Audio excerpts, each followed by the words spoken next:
Record companies, you know, they have their place. They obviously, particularly prior to the internet, nowadays, it's like people can self-publish, they can get their music out there, and hopefully they can make way more money. But back in the day, there was a lot of pressure put on the artists to adapt and to, at times, deliver music that may not be exactly what they were most passionate about.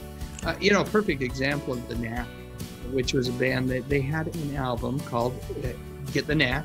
It was their first album. It was released in 79-ish, I want to say, late 78, early 79. Had the monster single, My Sharona, and immediately they were pressured to come up with a second album.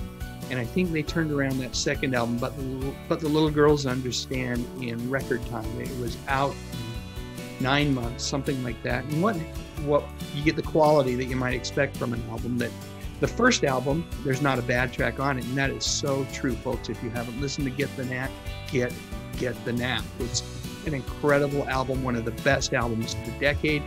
Great musicians that had been performing in California at a lot of small clubs for years and years, and they had this catalog of songs that just they put down on that first album. But then when they had to come up with a second album and write brand new songs, they wrote new songs, and then they pulled from the songs that were still left that they hadn't recorded but weren't as good because they weren't on the first album. Ultimately, they returned with a third album called Round Trip.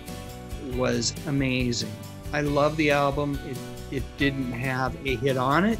I can argue that some of the songs could have been singles and could have been hits, but it was a great album, well produced. All the songs were wonderful, but it was too late. The record companies had put the pressure on the band to come up with a product that was basically turned off a lot of their fan base, and there was no recovering.